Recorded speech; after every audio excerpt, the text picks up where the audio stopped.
If you have ever even set foot on a cruising boat, you're going to know our next guest.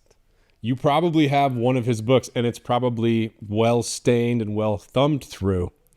But you probably didn't know that this man does not have an engineering degree.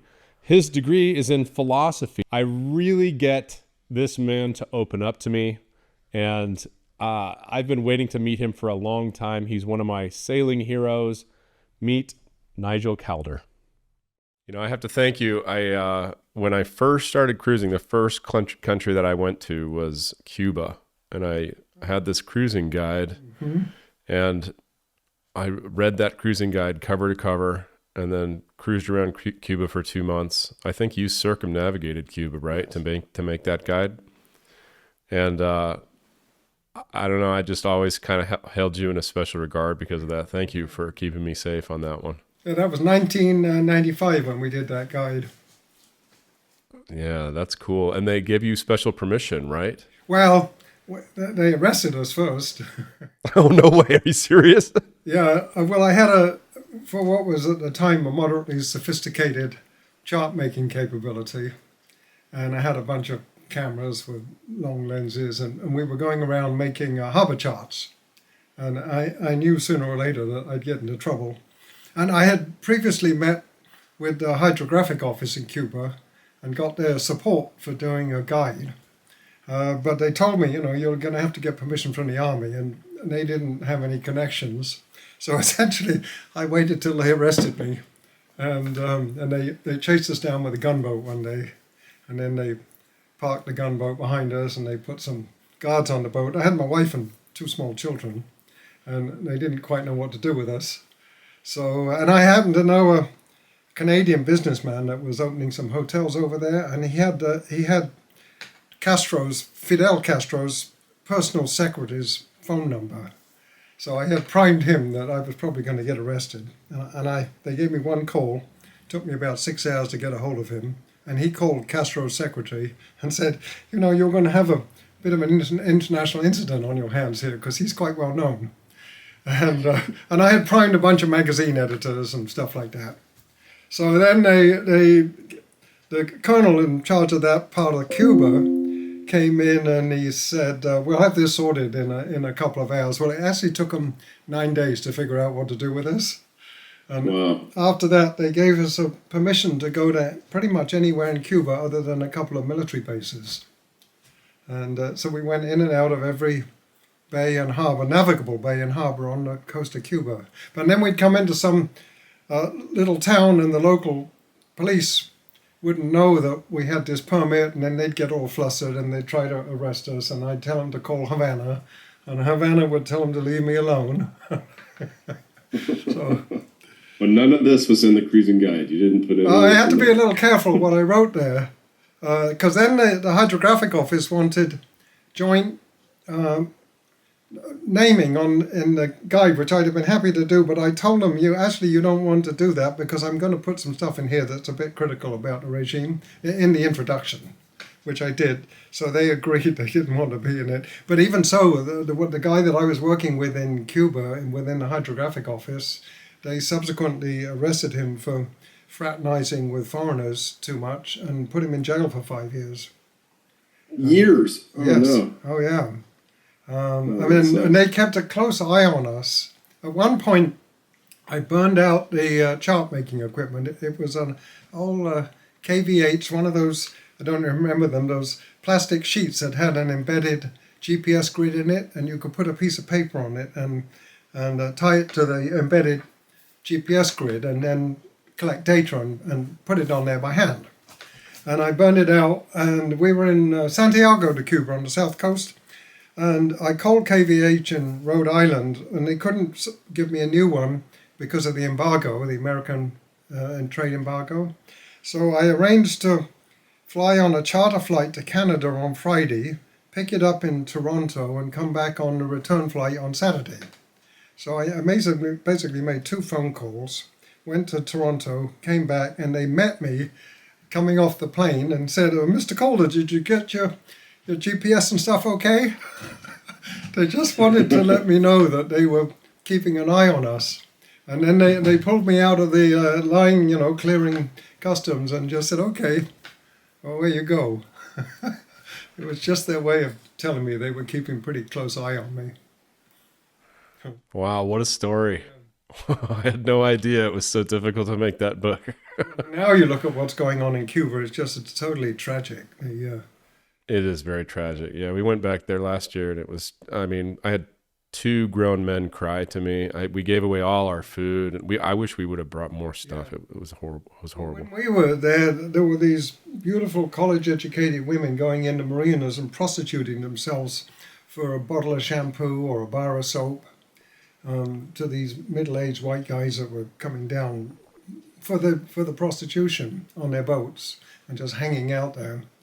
And I wrote to the Minister of Tourism at one point, and I said, you can have a prostitution industry or you can have a cruising industry, but you can't have them both in the same place at the same time.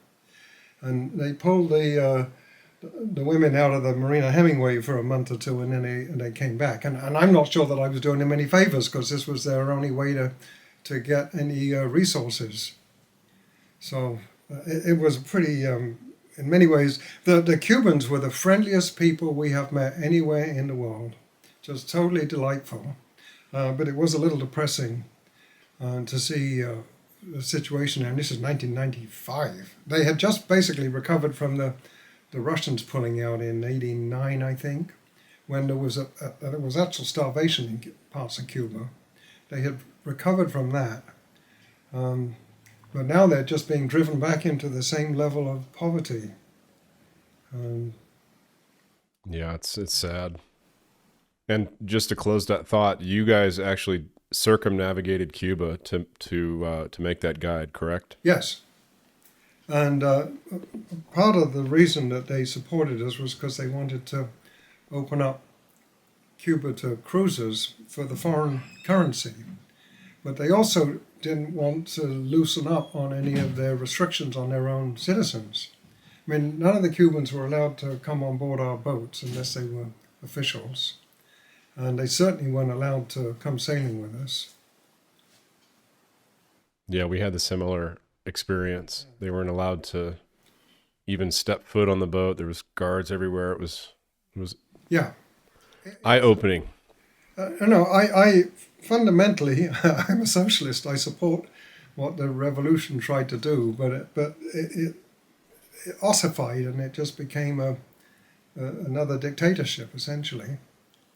And I'm not sure where they go from here. Of course, the Americans are all set on destroying the regime completely, and also probably destroying most of the social aims of the revolution. So it's right now, I just don't know where anybody goes from here.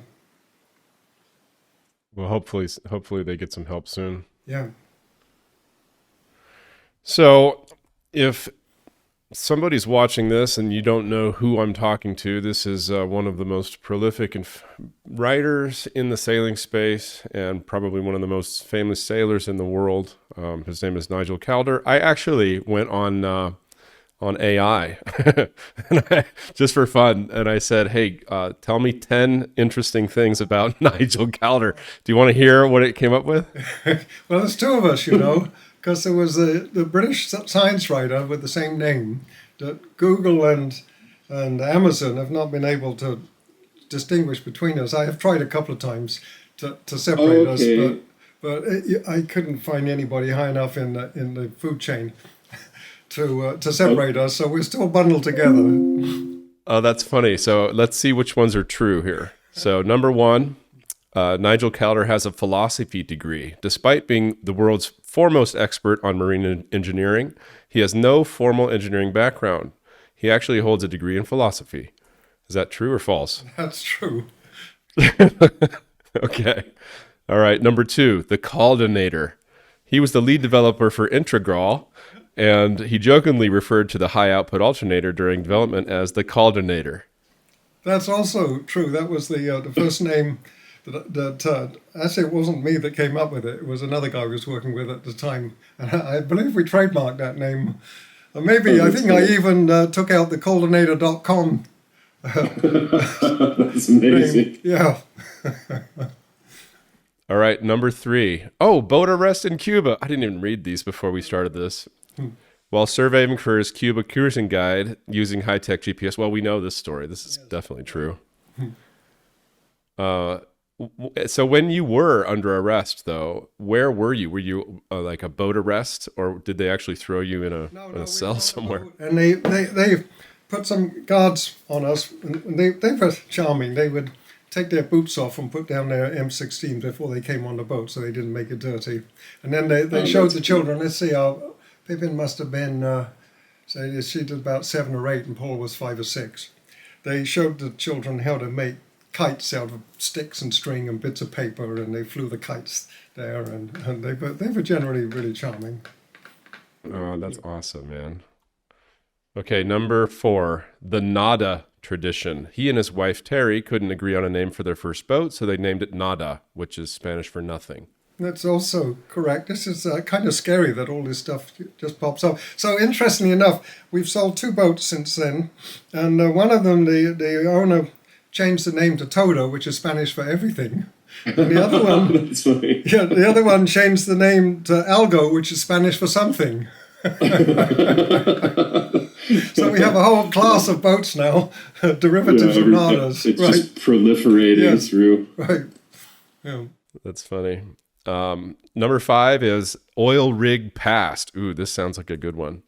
Before becoming a full-time writer, he worked on an offshore oil platform in the 1970s and 80s, a dangerous job where he survived platform fires and explosions. That's also true. I got the scars to prove it. Really? Yeah. I need to hear this story. I went through 3 platform meltdowns in the time I was out there. Oh, jeez. It was pretty crazy. In the Gulf of Mexico, there was basically complete contempt for safety back then. This was back in the late 70s and early 80s. And it wasn't until the insurance settlements got to be painful that they started to pay more attention to safety. So what does a man with a philosophy degree, what is he doing on an oil platform? Was it all for money or? Yes, and actually I paid a $2,000 bribe for the job, it being Louisiana, because I figured in 3 months I'd be break even, including paying for the bribe, over what I was currently making in England at the time. And then 3 weeks, I think, after I signed up, T. Boone Pickens, a Texas billionaire, founded a company called Mesa Oil, and he raided the company I was working for labor, and he hired away a bunch of people before they realized what was going on. So they gave us a 40% pay rise to head him off. So I thought I was doing pretty well when I signed up, and then 3 weeks later I get a 40% pay rise. So the money was really good, but the safety was non-existent. The first 2 mechanics I worked with both messed their legs up so badly jumping onto crew boats in gales that I don't think they ever went back to work. And then they had 3 women that went into the office in New Orleans in 1978, said they were going to sue them, and they said, what for? And they said, discrimination, because you don't have any women working for you. And they said, yes, we do, we've got 3. And they hired them on the spot. And they threw them in the same bunkhouses with us, 3 deep, the bunks, and same bathroom facilities, and they thought they'd all quit, and they didn't. And all 3 of them got life-threatening injuries before it was over and done with. Oh, no. I worked with 2 of the 3 of them, and they lasted a year or 2, but they all got hurt really badly. It was I came out of a unionized factory in England into this cowboy culture in the oil fields. It was, talk about a culture shock. Yeah, those 3 girls must have been badasses. They were. I worked very closely with 2 of them over a year or so. One of them fractured her skull and mangled her wrist, and the other one actually got her stomach torn open and her guts spilled out. She got caught between a crew boat and the platform when they were backing the boat up. They both survived, but they were really badly injured. And the third one, I can't remember what happened to her. I only worked with her briefly. Okay. Number 6, safety third. He is known for a lighthearted, pragmatic view of sailing mishaps. He often recounts his own lessons learned, including being run down by a freighter in the North Sea. Right. That's true. I'm going to need that story too, my friends. Well, that was right after I met Terry, my wife. We're still together, 5 years later. Yeah, congrats. Anyway, she was a 19-year-old American teenager and pretty wild, and I was keen to impress her. My brother had a 26-foot wooden boat on the east coast of England, and he was in Canada at the time. So I suggested to Terry that we go sailing. I didn't tell her it wasn't my boat. And she said, why don't we go to Amsterdam? So I said, sure. I had no idea how to navigate. So, and the only chart we had of the other side of the North Sea was from before the Second World War. So I was reading Eric Hiscock's Cruising Under Sail, which has a chapter on piloting, and throwing up into a bucket and trying to figure out where we were. Anyway, we made it to Amsterdam, and on the way back, we were becalmed in the North Sea, and that boat had a hand-cranked engine with a gasoline engine from the 1920s. You had to unscrew the spark plugs, pour some gas in it, screw them back on, and then crank it to get it going. And we didn't have time to do that. We could see this freighter was going to hit us. There was no wind, and we couldn't get the engine going, and it just banged into the back of us and split the transom just above the waterline and took the planking on both sides with it about 6 inches. So we had these big gaping holes. And if there'd been any wave action, we'd have sunk the boat. But they had to tow us back to Holland, which really pissed them off. And then I had to send a postcard to my brother. I'd emailed him from, or rather postcard, no email in those days, from Amsterdam. I said, oh, your boat's in Amsterdam. And so then I had to send him another postcard saying, well, your boat's back in Holland, and it's not in the same state it was in when we first got here. So... And then I had to get a job to pay for the damage because we had no insurance. So I went to work in a car factory on the assembly line because the pay was pay your good. brother back? Yeah, well, I had to pay for the repairs. I couldn't get Terry near a sailboat for years after that. So we built a couple of canal boats in England and lived on those for 6 or 7 years before we moved to the States. That's funny. But she ended up back on board with you. Yes, so she's still not keen on sailing, but she likes the cruising lifestyle and the places we can go in the boat. I mean, we've been to some pretty amazing places that you could only go to in a boat. So that's the compromise. I try to keep the passages short and make sure we go to really interesting places. No more getting hit by freighters. No more hand-cranked engines. Right. Yeah. That was the catalyst for your entire career after that. Huh? A very strong interest in having a diesel engine with a push-button starter. So I've got an audience that I let know that we were going to meet up, and they asked me a bunch of questions. I have a list of questions for you that they would appreciate if you could try to answer. But first, I still want to get through this list. We're on number 7. Science TV producer. In his early career, he conceived and scripted 13 major science documentaries for the BBC and Channel 4. That's the other Nigel Calder. Oh, that is. That's okay, not good. me. So we right. We finally got a false one. And actually, he was a climate change denier. He wrote a whole book about it. Oh, really? Yes. Oh, so boy. I've had to distance myself from that a couple of times. Yeah, I bet. How about the oven trick? To protect his spare GPS from potential lightning strikes, he famously keeps it stored in his galley oven as a Faraday cage. Well, I now have a tin box. So no more oven GPS, huh? Yes. All right. Number 9, proponent of standards. He is a longtime member of the ABYC, the American Boat and Yachting Council, and is a major advocate for improving global safety and technical standards for recreational boats. That's true. I spend a lot of time on that. Cool.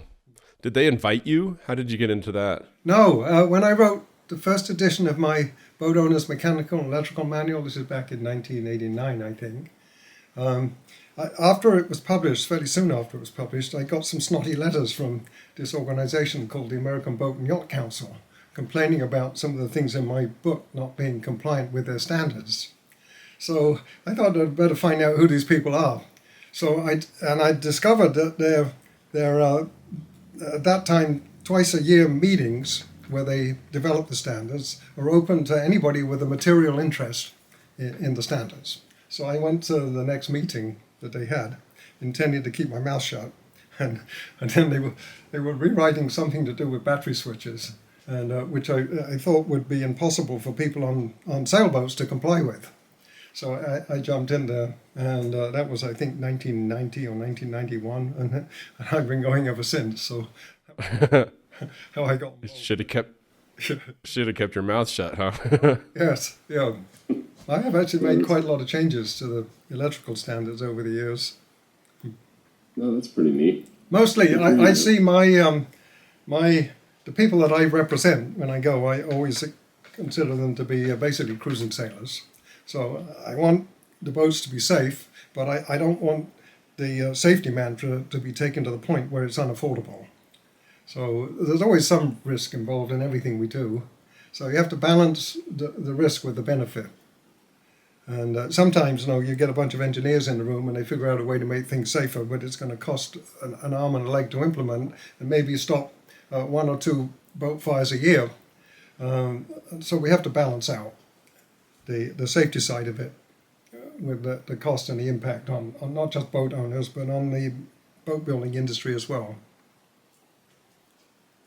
Yeah, well said. Thank you for doing that. All right, number 10. And he's he's an environmentalist. He has spent over a decade working on conservation efforts in Maine, helping to protect coastal towns and environments from urban sprawl. Yes, I was very involved with a land trust for many years. Oh, cool. My primary focus right now, which is going to maybe piss off 1 or 2 of your audience, is on making sure that the Trump administration doesn't stage a coup and destroy our democracy over here. Oh boy. Let's not get into that. Yes. I'll pass. Okay, so again, I'm a big fan of yours. I've read a bunch of your books. I didn't know how prolific a writer you were. Is what I read true, that you've written somewhere around 40 books? No, that's the other Nigel Calder.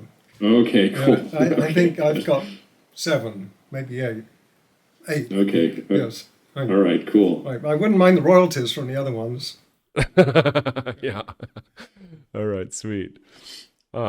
So you are working on a couple of projects right now. You're still working on the Integral project, and you've teamed up with Dr. Jan. And I'm sorry, I'm very peripheral to that now. I have been for years. Yeah. They've taken the basic concepts, which was a very high-powered alternator, and they've turned it into a flywheel motor generator that goes in the flywheel housing, which is much more powerful. And it's a really neat concept and really difficult to execute. I mean, we first looked at this back in 2006 or 7, and there are technical reasons why it's really hard to execute, but they seem to have overcome those, but I've had no role in, other than as a very distant advisor, I've had no role in that project at all. Oh, okay. I thought it was one of your pet projects. Well, it's an outgrowth of it, and it's a terrific piece of kit. Cool. And then your newest project is BoatHowTo with Dr. Jan Athenstadt. Yes. How did that come about? That's another somewhat bizarre story. I was at a boat show, and I met up with a couple of influencers. I forget which couple it was that had young children. And I had just written a book about our first cruise, and with children. Well, Pippin was a year old when we started, and Paul was born midway through that cruise. And I thought they might enjoy reading the book. So I muddled them up with the La Vagabond couple, Riley and Elena, who you must know. Yeah. So I wrote to Riley and it said he might like a copy of my book. Where should I send it? Well, he barely heard of me, but he was up the Guadiana River between Spain and Portugal, and this young man comes up in a 30-something foot boat, I think it's 30 foot, and anchors beside them. He's the same age as Riley and Elena, and they get friendly, and that was Jan. And Oh, Jan cool. starts describing to Riley his project for developing what became BoatHowTo, and Riley who said, "Oh, you should talk to Nigel Calder." And the only reason he thought of that was because I'd accidentally sent this book to the wrong couple. So then Jan got a hold of me and we started chatting about this. And I had wanted to do something like this for well over a decade. I have zero skills in terms of online presentation and so on. And I had, at one point, I tried to partner with a friend who does videos for PBS and stuff like that, public TV in the States, and it never quite worked out. So when I started chatting with Jan, I realized that this might really work, and he did the same. So, and this was COVID time. So the two of us, we had a third partner initially. We worked together for a couple of years just via Zoom. And it's turned out to be an absolutely perfect marriage of our different skill sets. I can supply the content and he can turn it into really engaging online material. And it's working out great. Yeah, thank you for doing that. I think it's great. The courses are second to none. Well, thank you. If you guys don't know about this, go to BoatHowTo, and there's I think there's 3 courses now. Is that right? There's a basic electrical, which really every boat owner should understand most of what's in there. And then there's an advanced electrical, which gets more into the AC side of things and corrosion and so on.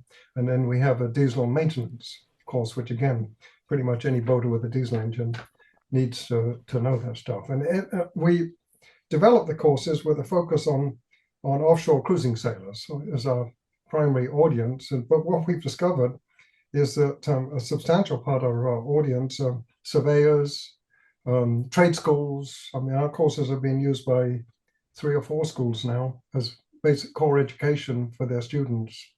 So what we're teaching is basically just core knowledge for anybody that's in the boat business, essentially, either on the boat or working on it. Beautiful. Thank you for putting that together. If you guys are interested, there's links in the description of this video to go and check out those courses. And Jan is just brilliant that he can do 3D animation and all that kind of stuff. Oh, that's all him, huh? Oh, yeah. No, I basically provide written material, and I've got thousands of photographs that I've accumulated over the years. And then he takes that lot and adds the animations and all of that stuff. But you guys are together during some of the video portion. Did you guys get together during COVID? We got together, I think the only time we've actually shot video together was when we went to a German trade school to shoot diesel video. Most of the time he's on his boat and I'm in my office or whatever, but almost everything we've done has been via Zoom, and we've been in totally different spaces. Oh, that's kind of neat. Yeah. Wow.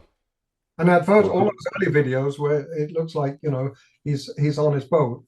That was his first boat, which had quite low headroom. He's actually sitting down and you can't tell what a small boat he's sitting in. Good for him. Yeah.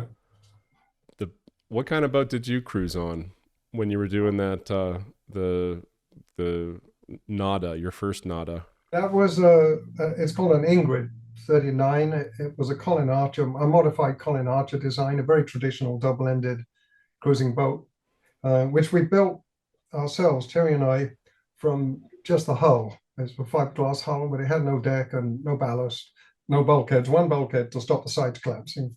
And we took it from there and totally built that ourselves and grossly overbuilt the deck. So the boat was essentially top heavy, and it never would go to windward without sticking the side decks under. And then after that, we migrated to a Pacific Seacraft, which is a more modern style of double-ended boat. And then from there to a Marlow built in Sweden. We had 2 of those, Marlow 46. And they rejigged it a bit and called it a 47, but it was essentially the same boat. And we just sold that last year because it's getting a little too much for us to handle. And I'm having a boat built in China right now, an outbound 44, which is another terrific traditional cruising design from the early 2000s.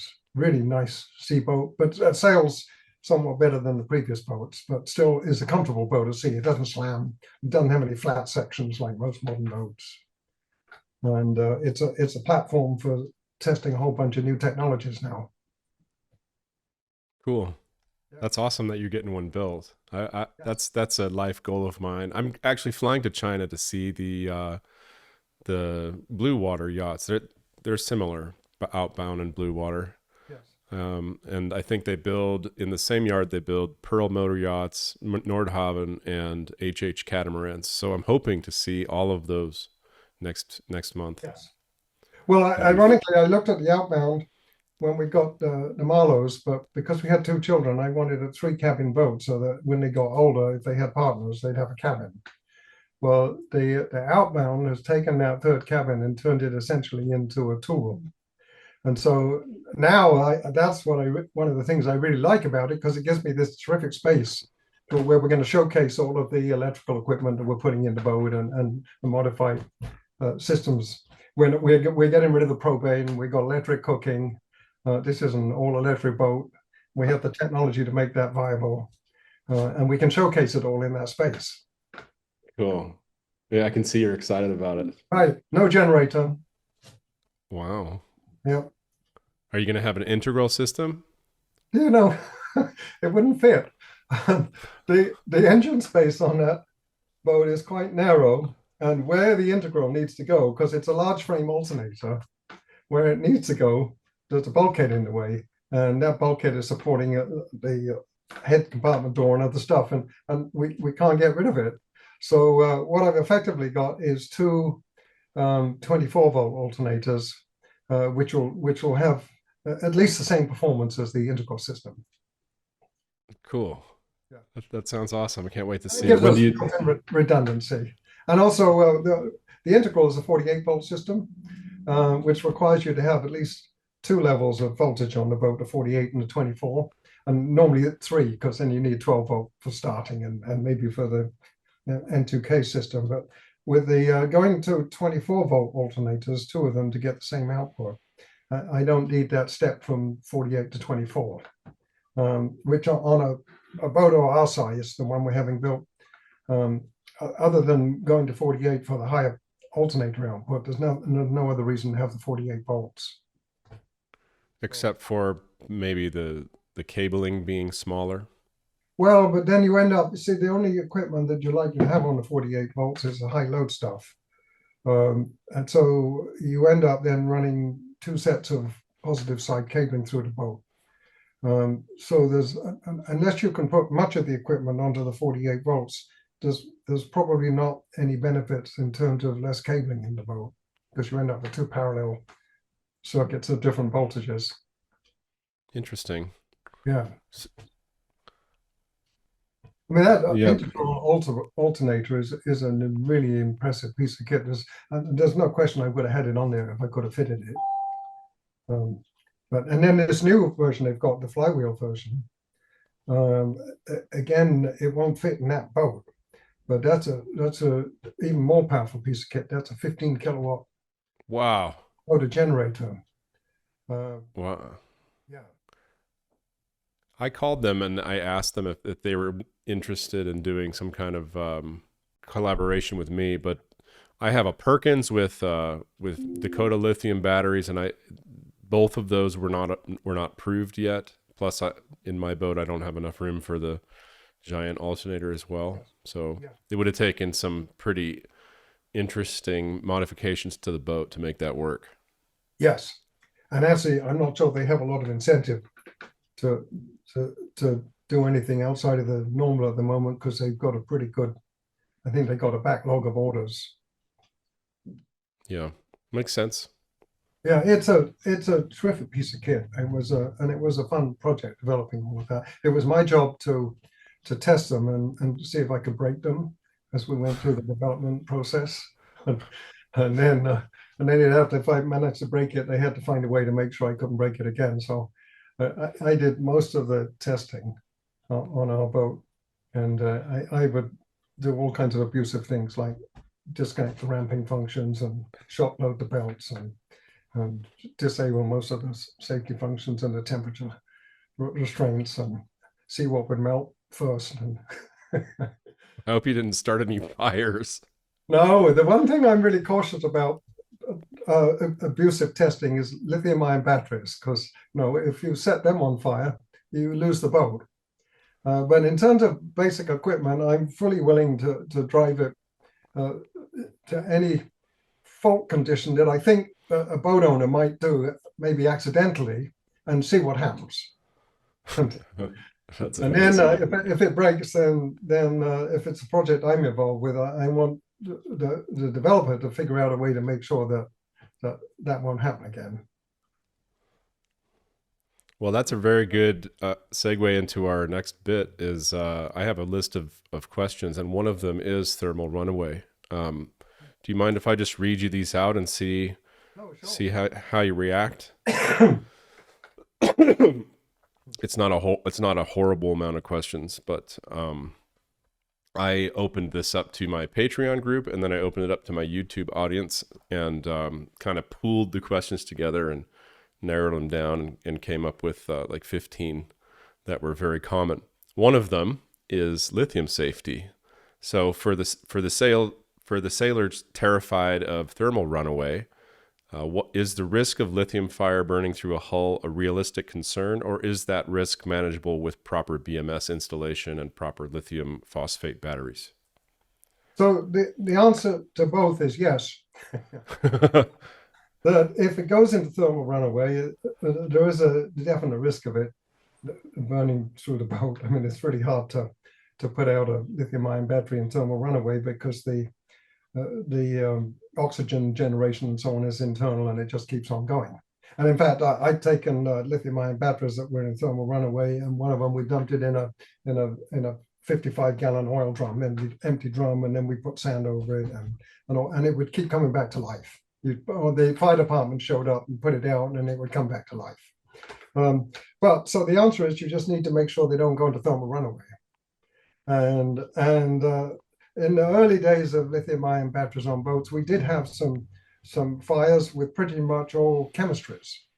With a well-installed lithium-ion battery bank, it's been quite a while now before I've seen a boat fire.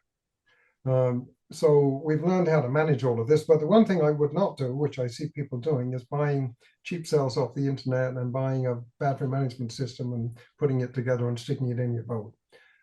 I think you're just asking for trouble. So I always recommend people to go with known marine brands that have been in the business for a while and that haven't had any problems in recent years. And we've got a handful of brands that fit that definition, and the batteries are expensive, but at the end of the day, it's a lot cheaper than paying for a new boat, which is what happens if it goes into thermal runaway. Yeah, exactly. There's a very famous case of Theros. Did you hear about that? Did you read about Theros? That he used a Nissan Leaf battery in his boat, and they had thermal runaway on their boat, and then they got into the dinghy. That's all their time they had, and they died of exposure out in the dinghy. Oh, I didn't hear about that. Yeah, super sad. Then obviously there's different chemistries, and in the boat world, people will tell you that lithium iron phosphate is inherently safe and that you can't drive it into thermal runaway. Well, that's not true. It's much harder to drive it into thermal runaway than other chemistries. But you can drive it into thermal runaway, and you can set them on fire because the electrolyte in all of these batteries is flammable. And then you've got all the other chemistries. So my belief is it's not the chemistry that's important, it's the quality of the manufacturer and how well they manage the chemistry. I've had nickel manganese cobalt batteries in the boat for years, which is one of the more volatile chemistries. But it's got a properly managed BMS in it, battery management system, and it's never. it's never going to go into thermal runaway. If it does, then and I'm in trouble. So that is the quality of the manufacturer, and also that they have some knowledge of the marine application. This isn't some battery that somebody's pulled out of a Nissan Leaf stuck in a boat. It's been, the battery management system has been designed and customized for the duty cycle in a boat. And given that, I wouldn't worry about putting any quality lithium ion battery in the boat, regardless of the chemistry. So just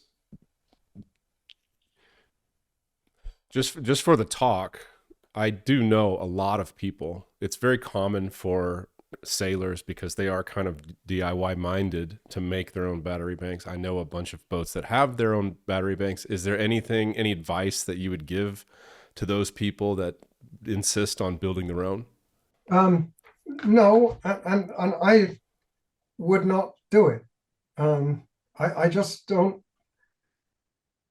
The problem is, it's like in maybe a nuclear power plant. Maybe the risk of it is going wrong and getting out of control. It is minimal, but if it does, the consequences are pretty disastrous. And I'm not willing to take that risk. I mean, I've spent an entire career abusing equipment and then seeing what happens and then writing about it. The one thing I have never deliberately done that to is lithium-ion batteries. Yeah, so it's the one piece of equipment on the boat that I will not deliberately abuse, and which I want to know that it's been manufactured by somebody that understands the marine duty cycle and has put in the necessary safety features. Because if you do push that battery into thermal runaway, including a lithium iron phosphate battery, the consequence is normally that you lose the boat. And those people that say you can't do this with lithium iron phosphate, it's not true. I have photographs of lithium iron phosphate batteries that burned up, and stories of boats with those batteries that burned up. It's harder to get them to set the boat on fire, but they can still do it. So I want a battery that's built by a professional outfit that understands the duty cycle, the marine duty cycle, and has built a battery management system that will make sure that I cannot drive that battery into thermal runaway. Beautiful. Well said. Okay, Anyhow, these. but if you look at the cycles and the amount of energy you can cycle to that battery over its lifetime, assuming you keep the boat long enough to use the cycles, then it's no more expensive than a high-end AGM battery, lead acid battery in today's marketplace. Okay. Yeah, I think that pretty much answers the question. Thank you. You're welcome. The next one is lightning on catamarans. This is actually one that I am interested in, because let me tell you my theory, and then you tell me what you know about, and probably a lot more than I do. So I was in Panama. Panama's got a lot of lightning, and the operator of the crane in Panama was telling me, I've seen 70-foot mast with 70-foot mast with a 30-foot mast underneath it, and the 30-foot mast will get hit. And my theory is it's oscillating faster because it's a smaller boat, and that's why catamarans get hit by lightning more often, because they oscillate faster and then maybe build up some ions at the top of the mast and then have a negative charge, or that's the path of least resistance for the lightning. And it makes sense to me, but I still don't really know why cats get hit more. And then the second part of that question is, how do you prevent it? So I don't have an answer to either question. I actually, 20 years ago, I was tasked with rewriting the ABYC's lightning standard. Maybe more than 20 years ago, and I don't know squat about lightning. So I got 6 PhD specialists in lightning and sat them down, and we had to go at tweaking the standard. And I've just been tasked with rewriting that standard again. And I'm looking into it right now, because we have known for a couple of decades that the ABYC's lightning standard, there's not a good scientific basis for it. It's a kind of empirically developed standard that goes back to the 60s. And in the intervening time, the National Fire Protection Association, which writes the National Electrical Code standards for the US for shoreside stuff, they have a marine lightning standard. And a decade or so ago, they adopted a very different approach to what's in the ABYC standard to handling lightning protection on a boat. And it involves putting what they call a loop conductor around the perimeter of the boat at deck level, and then tying in various grounding electrodes and lightning rods and so on. So the question is that a more effective way of dealing with this? And the answer is, at this point in time, I don't know, but I'm just in the process of putting together another subcommittee of people that are specialists in lightning, that have PhDs in this, to figure out where we go with this. So I don't have a good answer for you. Okay. The only reason the ABYC still has a lightning is not a standard anymore. They downgraded it to a technical information report. The only reason it's there is because we discussed getting rid of it altogether back in the early 2000s because we didn't feel like there was an underlying science to underpin it. And the insurance industry wanted something on the books. So it's still there. It's basically advisory. And there is probably some anecdotal evidence that boats with a well-installed ABYC lightning protection system get hit or suffer less damage than boats without one. But there's really, as far as I know, there's no good science to tell us exactly what we should be doing here. And maybe out of this subcommittee I've got, we'll come up with something. All right. Have you seen the things that they're putting on super yachts now? They're like they look like a lampshade. They have a conductor on the top and bottom and then an insulator. Right. So I'd better not express an opinion. Oh, okay. All right. So you've been silenced. I don't have the scientific background to express an opinion on that, other than to say I'm dubious. But that's without, I don't have that PhD in lightning protection systems. Okay. So if you wait, the ABYC processes are a bit on the slow side. Wait a couple of years, we might have some better advice on that subject. Okay, I'll call you in 2 years. Right. Yeah. All right. Next is stray current. If you buy a used fiberglass boat today, what is the one grounding or bonding mistake that you see most often that leads to rapid galvanic corrosion? And I guess this would hold true for any material, any boat material. Yeah. So we've got two entirely separate issues there. One is galvanic corrosion, which is when you have dissimilar metals in an electrolyte. And the other is stray current corrosion, which is essentially when you get a leak from the boat's DC system. That finds a path through the water. And they're totally different. You can take a sacrificial anode, a chunk of zinc, and stick it in salt water, and then you can stick a bronze rod or whatever in there, and then you can connect a battery charger to them. And if you connect the positive side of the battery charger to that piece of bronze and turn on the battery charger and force a low current through the water, the bronze will dissolve, not the zinc. So with stray current corrosion, it's all which side of the circuit is on the positive side of the circuit. Whichever side of the circuit, regardless of the metal, is on the positive side and is in the water, that's going to get corroded, irrespective of the metal. And no amount of sacrificial anodes will do anything to protect against stray current corrosion. It's all about making sure the wiring in the boat is up to scratch. And that, particularly on the negative side, you've got a decent uninterrupted low resistance path back to battery negative. So that if there is some kind of let's say, for example, a positive conductor abrades against a through hull, a metal through hull, so now there's a potential path through the water back to battery negative, now up to the propeller or whatever, through the engine block. If you've got a good low resistance path back to the battery negative within the boat's wiring, it'll minimize the chances of stray current corrosion. And then galvanic corrosion, that's where we connect all of the underwater metals and put a big chunk of zinc or aluminum on the other end of it, so that gets corroded first. And so they're two very different things, which get bundled up together all the time. And with the galvanic corrosion, you need that sacrificial anode. You need a very low resistance path in the whole circuit. And if that sacrificial anode starts to get eaten up, you need to replace it when it's only about half gone, because its effectiveness is directly proportional to its surface area. Oh, I didn't know that. Yep. So once it's about half gone, it's time to replace it. Oh, okay. I thought you could just take a wire brush. I thought it was the surface area touching the water.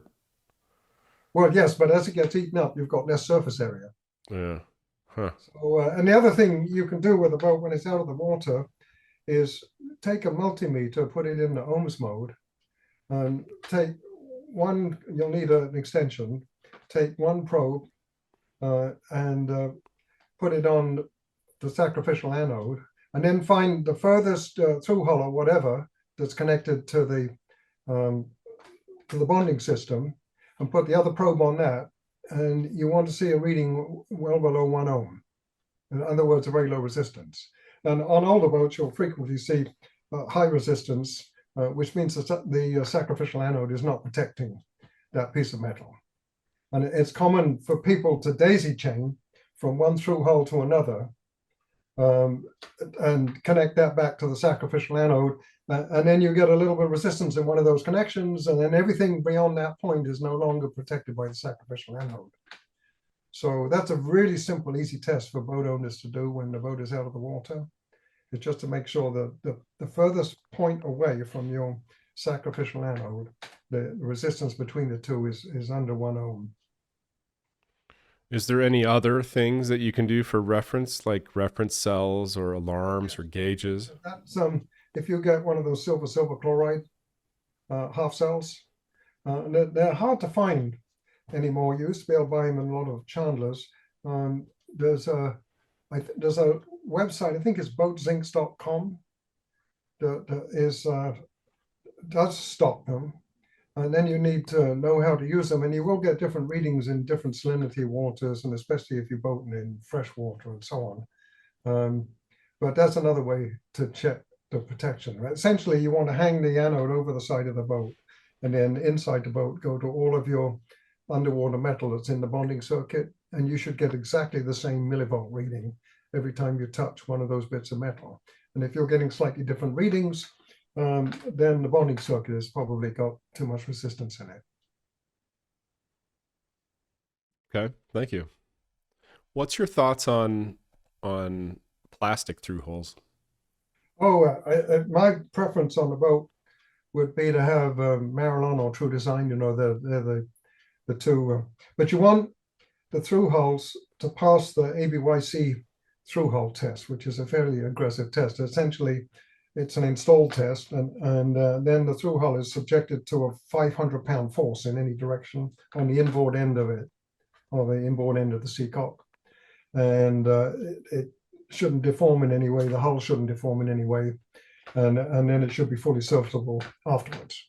And some of the True Design through hulls, you need an extra color to pass that test. And with the Marilon ones in the US, they have one set that are kind of curved bodies. Most of those don't pass that test, and then they have another set that has a square body that does set. So you need to make sure that the through hull itself passes that ABYC test, and the ISO in Europe has a similar test.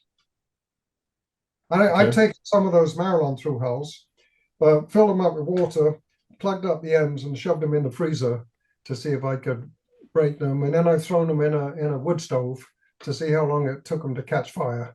They're pretty rugged, and people are worried that if the boat catches fire that they're going to melt the through hull and the boat's going to sink. But by the time that through hull burns or melts enough to sink the boat will be uninhabitable. So that's not an issue. Okay, cool. Thanks. Next is maintenance and blind spots. You have analyzed thousands of system failures. What, is one system failure that sailors think is reliable, but actually fails most often when they get offshore? That's a good question. Yes, I would say the number one issue is dirty fuel tanks. Okay. Um, that somehow or another on an older boat, you need to find a way to get into the tank and to get to the very bottom, the low spot in the tank, and make sure it's clean. And then once you've got it clean, to keep it clean. That's the and then on the boat side, on the electrical side rather, the number one failure we have is killing batteries prematurely. And people come to assume that a battery is only good for, they say, 3 years or 4 years. And a quality battery should be good for 5 to 10 years and closer to 10. And so with the boating public has come to accept that these battery failures are normal, and they're not. They're an indication that the electrical system is not properly designed, and they're not charging the batteries properly. So you need to go in and figure out why you're not getting a minimum of 5 years out of a quality battery, and preferably 10, and rejig the system. We spend a lot of money on batteries that we shouldn't be spending. And then beyond that, as you get into these older boats, there's just a rat's nest of wiring and all kinds of issues. It's hard to pinpoint any one problem that's higher than others. So if you have AGM or lead acid batteries, it's my understanding that you should never take them below 50%. Like the depth of discharge should never go below 50% because there's the target we use, generally speaking. But in practice, you can intermittently. I mean, there are going to be occasions, for example, where the loads are higher than normal, or you don't want to run the engine to charge the batteries or whatever, and you're going to pull them down maybe to 80% depth of discharge. But the target is not to go below 50%. But the other way we kill batteries is on cruising boats, on boats that don't go back to the dock and plug in and get a regular full recharge, is by not fully charging them. But with today's solar technology, on most of our cruising boats, we can typically find enough space to put sufficient solar panels on the boat to do a finishing charge on the batteries on a reasonably regular basis. And that gets rid of the sulfation issues that we've typically had on the boats. Over the years, we've killed batteries through overcharging and persistent undercharging. Have probably been the two principal causes of lead acid battery death. The overcharging is a matter of getting the voltage parameters and the charging parameters correct on the regulators, and the undercharging is a matter of bringing them up to a full state of charge by one means or another on a regular basis. Okay, thank you. Next question is electric propulsion, which I'm sure is one of your favorites. Yeah. You've crunched the numbers on hybrids. For a boat under 50 feet crossing an ocean, is electric propulsion actually viable in 2026, or is it still primarily for coastal cruising? So I would say for that ocean boat, no. There's no way we can put enough batteries on the boat to have sustained electric propulsion. And there's going to be occasions on that ocean passage when you want that. So then you're driven to put a generator on the boat, which might be viable, basically to have the generator as a backup. But this might work on a catamaran that can sail at fairly high speeds, moderately high performance catamaran, that is using the propeller to regenerate and charge the batteries. And where the owner takes pride in sailing and doesn't motor for long distances. But those three parameters don't often apply, even amongst people that think they do. And we've seen dozens of failures over the years of pure electric propulsion relying on regeneration and solar and so on on ocean crossing boats, and almost all of them end up putting a diesel engine back in the boat. So my ideal system for an offshore boat unless it's an experimental boat with a huge surface area and lots of solar, is a parallel hybrid in which you have the electric motor built into the flywheel housing or as an add-on, so that you've got a limited electric propulsion, but you still have the diesel engine in the boat. And then when you're running the diesel engine, the electric motor turns into a generator and you recharge the batteries. And then you don't need an enormous battery bank to get any kind of distance out of the boat, because when you need distance, you use the diesel engine. There are lots of applications where pure electric works, but they're all short range applications. And most of the time where there's a charging facility available on the dock, so that then you can recharge.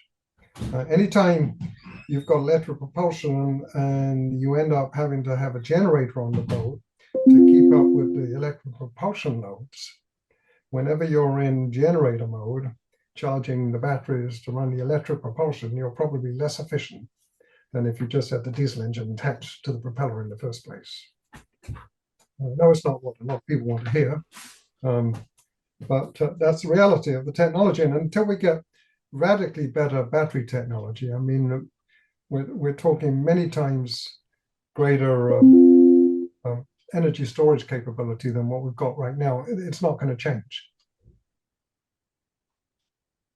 So this is one of the things where I tell people that I don't like hybrid technology. This is one of the things that I really wanted to talk to you about, because I know that you're a proponent of it, and I want to perpetuate the technology, but I personally don't want the added complexity on my boat. And I tell people you probably shouldn't have the added complexity on your boat as an offshore sailor, as a cruiser. And I feel pretty strongly about that, but I would love to know, is the technology at the point now where I don't have to worry about that? Borderline. So the benefit of a parallel hybrid in which you have the electric motor in parallel with the diesel engine, if it's done right, if the electric side fails, you've still got the diesel engine connected to the propeller. But in order to be able to connect the electric motor to the propeller when you want electric propulsion, you've got to have some system of clutching in there. And depending on the failure modes in the clutch, you can have a failure where you disable both the electric motor and the diesel engine, or else the electric motor has gone out and you've also at the same time disabled the diesel engine. So what I would like to see in a parallel hybrid application is that, irrespective of whether the electric side is working, we've still got the diesel engine connected to the propeller in a standard installation, and there's not a piece of kit installed in there that's going to fail and disconnect the diesel engine from the propeller. And then, given that, you've essentially got a conventional installation with an added electric propulsion and electric generator capability. And the nice thing about that is a lot of these boats, for example, Integral right now with its flywheel motor generator is outfitting dozens of catamarans, which ordinarily would have had a generator because they've got 4 or 5 cabin air conditioning. But that 15 kilowatt motor generator is all they need for generating purposes. So then you don't need the generator anymore. And you've got a much more elegant and simple installation on the boat, less maintenance. And the generator side of it, if it's properly managed, will make the diesel engine more efficient, because you can manipulate the load that the generator side is putting on the diesel engine to put the diesel engine at its peak efficiency. But the key to all of this, I think, is to have a clutch system that the failure mode is to ensure the diesel engine is connected to the propeller. And we did some experimenting back in the 2010, 11, 12 with a hybrid system with a clutch in there, where we could get the clutch to fail open, so then the diesel engine no longer connected to the propeller. And then and the electric propulsion was still working, but then all you've got is whatever range you've got in the batteries, which might be only 3 or 4 miles in it. And then you're in trouble. So I think the clutch is the key piece there, is to make sure that it fails closed and can't fail open. Beautifully said. Okay, cool. That's a great answer to that question. I've been wondering about that for a long, long time. Next is the death of lead acid. Is there any argument left for lead acid batteries in an offshore cruising boat today? Or is that technology officially a thing of the past? Oh, I think that, I mean, the boat I'm having built right now will have lead acid bow thruster batteries, just because the cost of putting lithium up there is pretty outrageous. Um, and we'll have a lead acid, well, actually, and I want lead acid AGM in this case. I want it as a backup so that if the lithium ion bank BMS disconnects for any reason, I don't have a dead boat. And so I want a moderately sized AGM battery somewhere on the boat that I can bring in and parallel into the TC systems in the event that the lithium ion battery disconnects for any reason. And the most likely reason on most boats why the lithium ion disconnects is because the boat owner is not paying attention and over discharges the battery, and then the BMS disconnects. Well, in that situation, particularly because we won't have a generator on the boat, and once the BMS disconnects on low voltage, unless you can bring the voltage back up, you can't get the BMS to reconnect. So I need a mechanism to be able to fire up my engine, get the alternators going, and bring the voltage up on the system. And you can't run the alternators with an open circuit into the boat system. So I need an AGM battery in there that I can then use to bring the voltage back up and get the BMS to reconnect. Now, in practice, I'm not going to have that failure mode because I pay attention. But I know lots of other boaters don't pay attention. And that's the most likely reason that they get a BMS disconnect in this day and age, is they over discharge the batteries. Yeah, I actually had to cut open one of my batteries to bypass the BMS one time because I was out to sea, wasn't paying attention, and couldn't get the damn thing back on. So yeah, I had to cut it open, pull the plastic top off, and put the charger right on the battery, and that worked. But probably not great for the life cycle of the battery or the ABYC. How does the ABYC feel about lithium batteries being sealed into their own little box? Do I have to put those batteries in another box? Not the way the standard is written at the minute. They have to be rigidly restrained so that they can't move around, so that you don't put any stress on the connections. And there needs to be, because lithium ion batteries, if they go into thermal runaway, they vent gases. There needs to be some kind of a vent system, but it doesn't have to be an installed system. And it's the same with lead acid batteries. When a lead acid battery goes into thermal runaway, it gives off hydrogen and oxygen. And what you're really worried about is the hydrogen, because it's very explosive. And it's very light, and it's got a very small molecular structure. So all it needs is a path out of the boat, upward path. So as long as there's no kind of gas-tight structure that will trap hydrogen, it'll get out of the boat. And we almost never hear of hydrogen explosions with lead acid batteries. Well, in the same way, we need some kind of a way, if we do drive that battery into thermal runaway and it starts to vent, we need some way for those gases to get out of the boat. But we don't know for sure that they're all lighter than air. So we haven't addressed this in any detail. Okay. Yeah. Thank you for that. You're really pushing your luck, cutting open the battery and bypassing the BMS.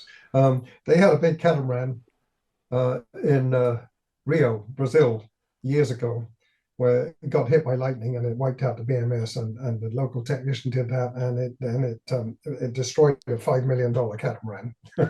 Oh, it lit on fire? It lit the batteries on fire, and they were lithium iron phosphate batteries, which people will tell you will not catch fire. But they will be.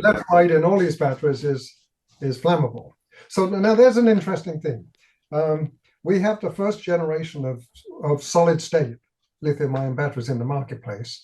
And depending on whether they're truly solid state and how the ion transfer takes place in the battery, they may not be flammable. I don't know of any that's been tested to any recognized standard to show that they're not flammable. But it may well be that the next generation of lithium ion batteries does not have the fire issue. In which case, we get rid of the single overriding safety issue with these batteries. Okay, great. I can't wait to see that. Yeah. That would be that would change the whole marine industry, I think. And do you know if insurance companies are writing lithium now? Can you have lithium on boats now? My insurance company that I had actually canceled my policy because of the lithium-ion batteries. Some of them have a value limit on the boat. You know, if it's more than $200,000 or whatever, and it's got lithium-ion batteries, they won't insure them, or they have double the deductible or different riders, and others of them don't even ask.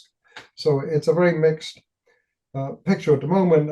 Through the ABYC, we did make some tentative efforts to get together with some of the insurers to get a better basis for all of this, because in reality, we haven't had significant lithium-ion fires on boats for quite a while now, if they're properly installed. And most of the fires we've seen have not started in the batteries, they've been installation errors, where, for example, there's been chafe between two cables and a short circuit, and there wasn't adequate overcurrent protection, and it started a fire, and the fire propagated to the batteries. So most of the fires we've seen recently of installed batteries are from installation errors. But the problem being is if that fire does propagate to the battery and the battery catches fire, then you can't put it out, and then you lose the boat. Okay. Maybe if it's in the marina, you lose the dock and the neighboring boats. Not good. Yeah. So the insulation side of it is just as important as the quality of the battery, whoever made the battery. Okay. Thank you. Yeah. All right. I've got 3 more questions for you, Nigel. I really appreciate your time today, by the way. It's really cool to finally meet you. One is heat management. We are shoving massive inverters and lithium banks into engine rooms normally designed in the 1980s for diesels. How much airflow do we actually need before we cook the electronics? It's a very good question. The first thing is when you buy equipment, is to look at the efficiency rating of the equipment, because the higher the efficiency, the less the heat. And it's something people don't tend to pay attention to, but it's actually one of the very first things I do with any piece of electronic equipment is look at its conversion efficiency. And for example, if you're looking at DC to DC converters or battery to battery chargers, that kind of technology, the older devices may only be 85% efficient, and the new ones might be 95% efficient. Well, that's a big difference in the amount of heat they're going to generate. And the same with inverters, the efficiency varies quite a lot. And then the second thing is not to install these bits of equipment in areas where we're going to get a high ambient temperature, because it will degrade the performance. And maybe look at additional ventilation. The best thing you can do to cool off engine spaces, people normally think in terms of putting an extractor fan to suck out the the hot air rather. But the best thing you can do is to bring in cool air and blow it in somewhere low down in the engine compartment. And ideally, if you've got alternators that are running hard, because they get really hot, is to bring in that cool air beneath the alternators, and then it'll get sucked up. And then maybe have a extractor fan as well, pulling the hot air off the top of the engine compartment. So that's a bunch of sort of general ideas, and it doesn't answer the question. I don't have a specific number in mind in terms of the temperature. But if you do put a fan in, run it backwards and suck it in, and you don't blow the air right on the alternator, I did a lot of experimenting with putting cowlings on alternators and forcing air into them and this kind of stuff. So some alternators pull the air in from the ends and blow it out in the middle. Others pull it in from one end and blow it out the back. There's different ways of cooling alternators. What I discovered was just as effective was to duct cool air in beneath the alternators and just let them pull it up through the alternator. And then and the alternator, typically speaking, on a boat where the alternator is running hard, is the highest ambient temperature is in the vicinity of the alternator, because they do pump out a lot of hot air. And it's not unusual for an alternator to be running at above 100 centigrade, 212 Fahrenheit. So that's really hot air. And another thought that comes to mind there, if you have an automatic fire extinguishing system on the boat, make sure that the temperature sensor is not installed in the outward path from an alternator, because the hot air coming out of an alternator can trigger the sensor. And if it's a dry powder system, which the cheaper ones are, because that's cheaper than the gas systems, and you trigger the system with the engine running, which it will be because the hot air from the alternator is causing the problem, the engine will ingest that powder before it shuts down, and it'll destroy the engine. So really, that'll eat away at the cylinder walls or something? Suck into the engine, and it just does a whole bunch of damage. Oh, no. I've seen a couple of those. So just make sure if you have an automatic fire extinguishing system that the sensor is not near the alternators and the airflow out of the alternators. Okay, thank you. Obviously not right on top of the exhaust, because that was going to be hot as well. Thank you. I appreciate that. That's great advice. Speaking of that, the next question is the workroom philosophy. Many modern boats sacrifice engine room volume for aft cabins. Is it better to have a dedicated engine room that you can stand in, or is the flip-up companionway still actually more efficient for cooling and quick inspections? So that's an interesting question. It comes back to what we were discussing earlier. My last boat, I needed 3 cabins on it because we got 2 children and I wanted them to be able to bring their partners. So I sacrificed machinery space for the cabins, and it did make some of the maintenance a little difficult.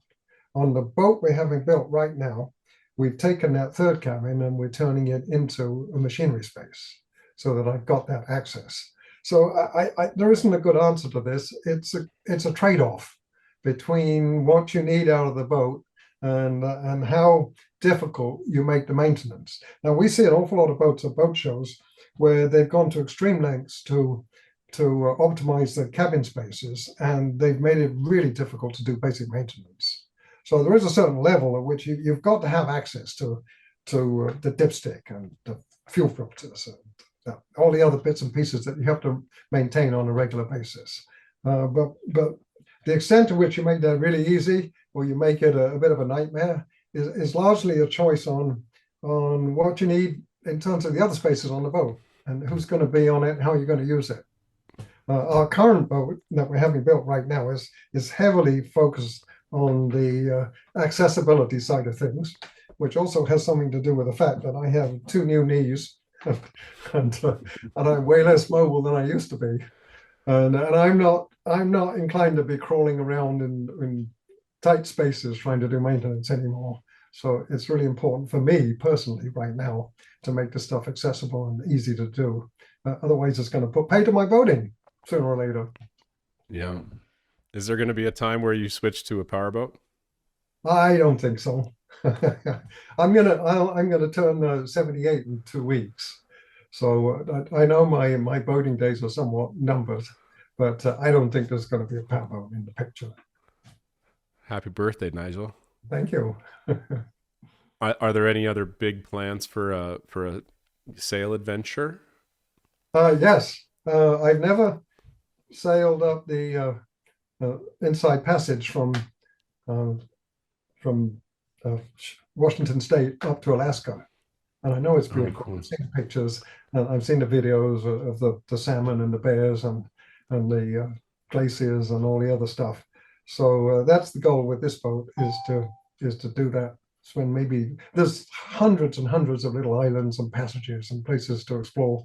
Maybe spend 2 or 3 years in exploring that part of the world. There's a really famous story of a pirate that buried treasure in one of the Aleutian Islands. And you can only access the ground there because it's frozen for most of the year, for a couple months a year. People have been trying to find this treasure. And apparently he split it up into little coffee cans, and people have found a couple of these coffee cans, but apparently there's more. So maybe you should go look for treasure. I to bring my shovel, and I'll Yeah, have, bring a I'll shovel. have room for it in the machinery room on the boat. Maybe a little jackhammer. Yeah, just in case the ground is frozen while you're there. I can power it from my electrical system. I think this is a good video coming up. I love it. Yeah. Well, it's been a pleasure, sir. It's very nice to meet you. Thank you for all the information in the books and helping so many people over the years. Thank you for this interview, answering all of my audience's questions. And yeah, hopefully we get to talk again soon. You're welcome. All right. I also, I've been recording this on another camera, which might be, I don't know what it'll look like, but I can take a look at that and maybe send you a link. Absolutely. I have a Google Drive. If you want to just upload whatever you have, you can just upload the raw files into Google Drive. It's a 2 terabyte. I'll do that.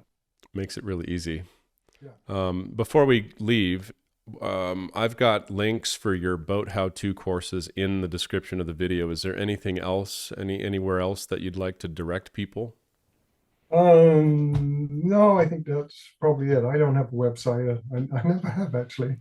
And many years ago, I started selling my own books, and then there were just zero sales for a year or two. And finally, I decided to figure out what the hell was going on, and then discovered we'd gone off on one of our longer cruises, and I'd shut down the whole website and forgotten to reopen it. So and so I gave up trying to do any of this. So I let Jan handle all of this. He'll be delighted to have the link to BoatHowTo. Good. All right. Cool. Well, this was a pleasure. Thank you for your time. Thank you. All right. Okay. Bye-bye.